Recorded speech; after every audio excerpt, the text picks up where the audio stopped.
RJV.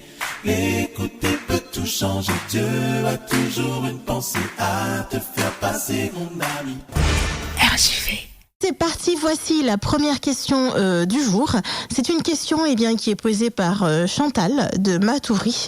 Elle nous pose cette question à l'issue du sermon d'hier. Alors pour ceux qui ont écouté ce sermon, vous pourrez faire le lien. Pour ceux qui ne l'ont pas écouté, dans tous les cas, nous poserons la question de Chantal et nous tenterons d'apporter une réponse. Donc je vais vous lire en fait la question de Chantal. Bonsoir pasteur, le chapitre 8 des Proverbes a toujours été assez énigmatique. Je reconnais qu'au vu de toute la description qui y a été faite, il ne pouvait s'agir que de Jésus. Cependant, les versets 22 à 24 m'interpellent.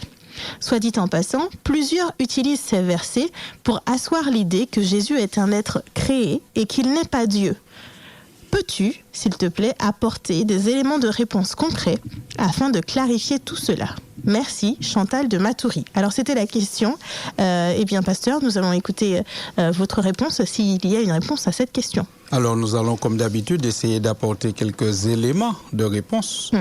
Et le principe que nous avons adopté, c'est que nous donnons quelques éléments et les auditeurs sont chargés, je dirais, d'approfondir toujours encore les questions, dans les réponses aussi, dans un esprit de prière et de recherche dans la parole de Dieu. Ce sermon, pour ceux qui voudraient le réécouter, sont sur la chaîne YouTube Église Adventiste Salem. Ils pourront réécouter le sermon. C'était le sermon d'hier, c'est-à-dire le 30 mai. En fait, la question qui nous est posée, c'est est-ce que Jésus est un être créé ? Alors non, pas du tout. Jésus n'est pas présenté dans la Bible comme un être créé. Et quand on considère un passage de la Bible, surtout quand c'est un passage qui est dans une forme poétique ou allégorique, on ne peut pas se risquer d'établir une doctrine à partir d'un tel type de texte, c'est-à-dire poétique ou allégorique. Il faut plutôt regarder l'ensemble de l'enseignement de la Bible sur le sujet pour savoir comment se définir par rapport à ce sujet. C'est vrai que dans le livre des Proverbes, au chapitre 8, il est question de la sagesse. La sagesse est présentée comme un attribut divin et la sagesse est présente dans le livre des Proverbes assez souvent, depuis le chapitre 1er. Et nous arrivons au chapitre 8 où la sagesse est encore mentionnée, mais là, dans ce chapitre, on va personnifier la sagesse. Il y aura une forme de personnification de la sagesse et on voit que sous les traits de cette personne, ce sont les traits de Jésus qui apparaissent. Et notamment, le verset qui pourrait poser problème, c'est le verset 22, quand il est dit, dans certaines versions, que la sagesse a été créée. Ou alors, plusieurs fois, dans le passage après le verset 22, il est répété le mot « enfanté ».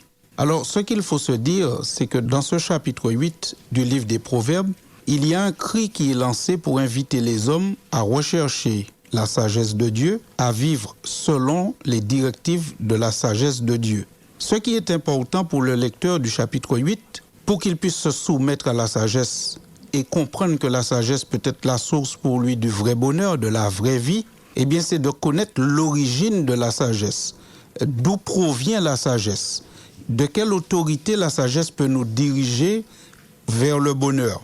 Et c'est pour cela que le mot « enfanter » est souvent utilisé dans le passage, donc Proverbe 8, verset 22 jusqu'à 31. Enfanter ne veut pas dire enfanter dans le sens d'une naissance comme une mère qui enfante un enfant, mais il est plutôt question de montrer d'où vient la sagesse. Elle vient de Dieu, elle est divine.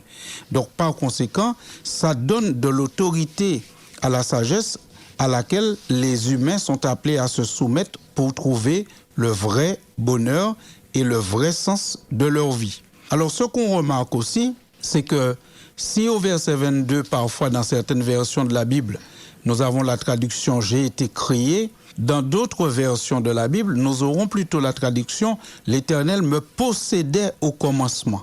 Non pas « l'Éternel m'a créé », mais « l'Éternel me possédait ». Alors, la traduction « l'Éternel me possédait » serait plus adéquate parce que le mot qui est employé ici dans l'hébreu, dans l'original, ce n'est pas le même mot « créé » que nous trouvons par exemple dans la Genèse, lorsqu'il dit « l'Éternel créa » au chapitre 1er. Ce n'est pas ce même mot. c'est un autre mot qui a plus le sens de l'Éternel me possédait.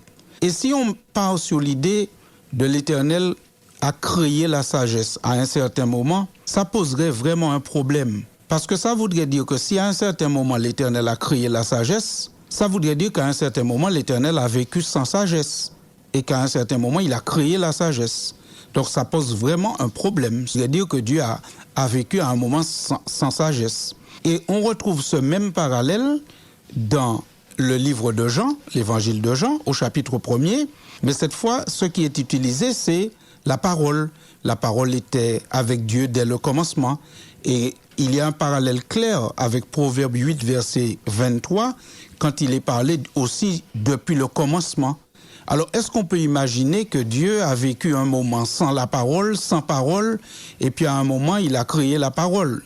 Non, c'est pas comme cela qu'il nous faudrait comprendre, parce que ça deviendrait vraiment très lourd comme compréhension. Donc, ce qu'il faut comprendre, c'est l'origine est une origine divine, une origine qui remonte à très longtemps, un temps qu'on ne peut pas déterminer, et d'ailleurs, c'est surtout ce que Jésus fait ressortir quand il parle. Alors, on peut regarder quelques textes qui parlent un petit peu de l'origine de Jésus. Dans Michée chapitre 5, au verset 1er, il parle de Bethléem, où nous savons que c'est la ville où Jésus est né. Maintenant, et toi, Bethléem, Ephrata, petite entre les milliers de Juda, de toi sortira pour moi celui qui dominera sur Israël et dont l'origine remonte aux temps anciens, au jour de l'éternité. Alors, on parle de celui dont l'origine remonte aux temps anciens, au jour de l'éternité. Ce n'est pas un point défini où il a été créé. Et dans l'évangile de Jean, nous avons aussi cette idée, parce que nous savons que dans le livre de l'Exode, au chapitre 3, au verset 14, tout le monde connaît cette histoire, lorsque Moïse fait paître le troupeau de son beau-père sur la montagne et qu'il voit le buisson ardent, il s'approche, parce qu'il est intrigué par ce buisson qui est ardent mais qui en même temps ne se consume pas, et il engage une discussion avec Dieu à ce buisson ardent, et finalement il dit à Dieu, qui lui dit, va dire à Israël que Dieu t'a envoyé pour libérer son peuple. Il dit, mais je vais aller, mais je vais leur dire qui m'a envoyé. Il faut bien que je leur dise qui m'a envoyé. Et Dieu va faire une réponse à Moïse, qui définit un peu Dieu. Peut-être que ce serait bien qu'on relise cette réponse pour nos auditeurs. Dans Exode chapitre 3 au verset 14, Dieu dit à Moïse, va leur dire, je suis celui qui suis. Et il ajouta, c'est ainsi que tu répondras aux enfants d'Israël. Celui qui s'appelle je suis m'a envoyé vers vous. Alors quand Dieu se présente comme ça, je suis, ça veut dire, c'est quelqu'un qui est là. Il est présent, il existe. On ne parle pas de point d'origine, de point de départ. Je suis. Il est de toute éternité. Et ce qui est frappant, c'est que Jésus se permettra de reprendre ce titre et de se l'attribuer.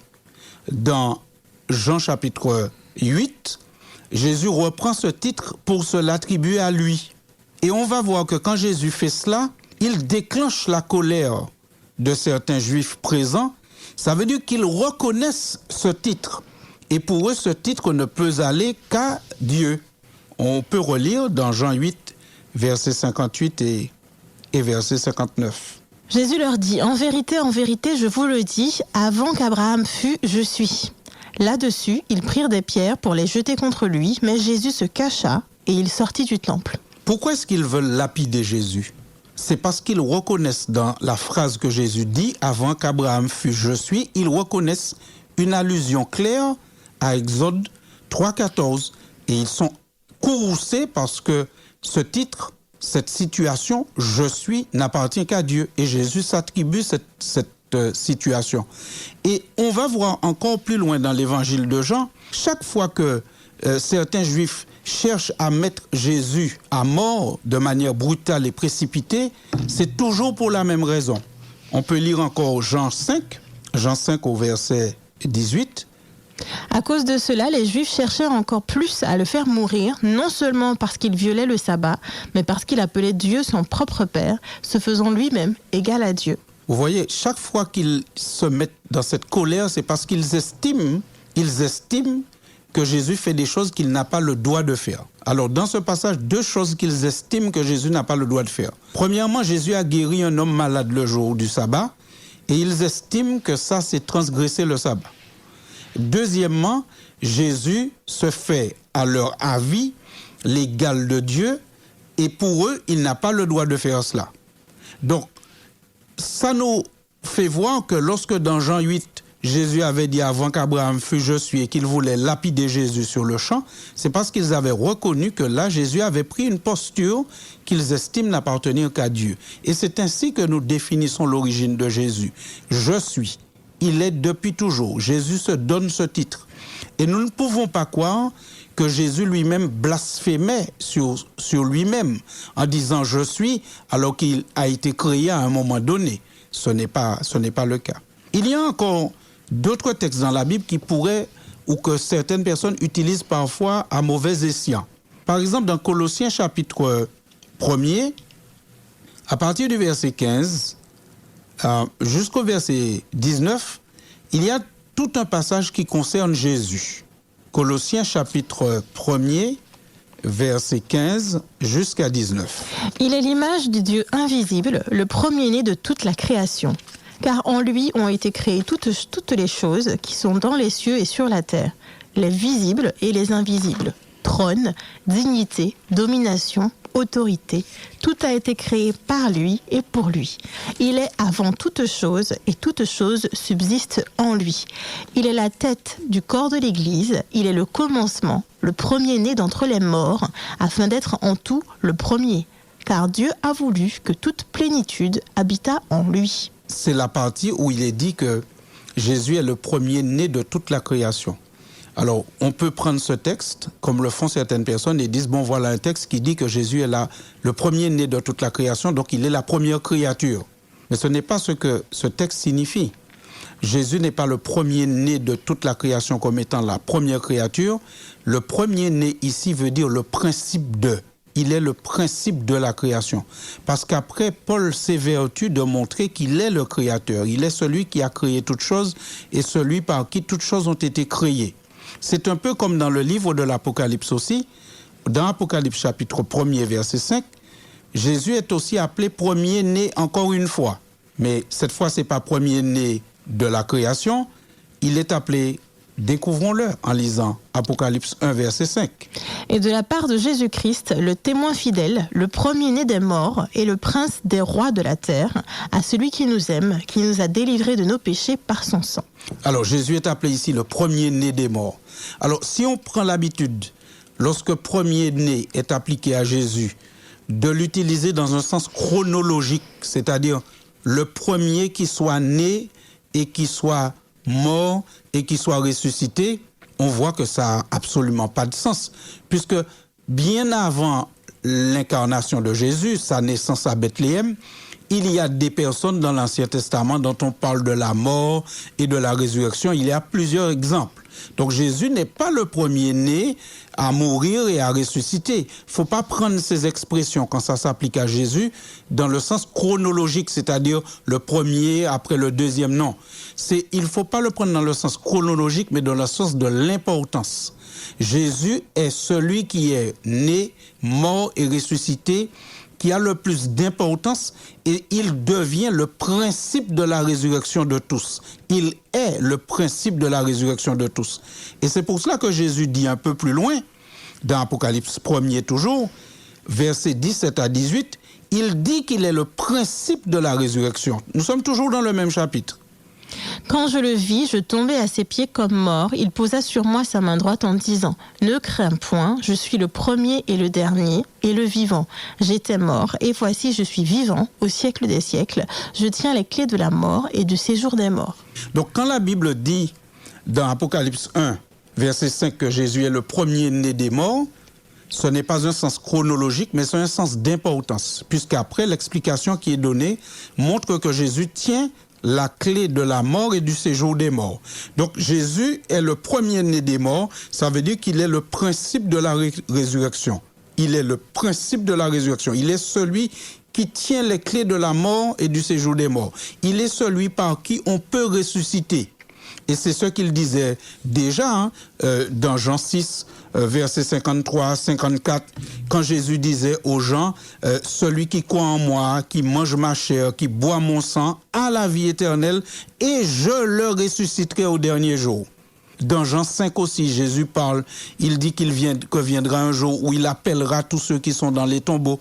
Donc, premier né d'entre les morts, ce n'est pas le premier à être né, mort et ressuscité, mais c'est le principe de la résurrection.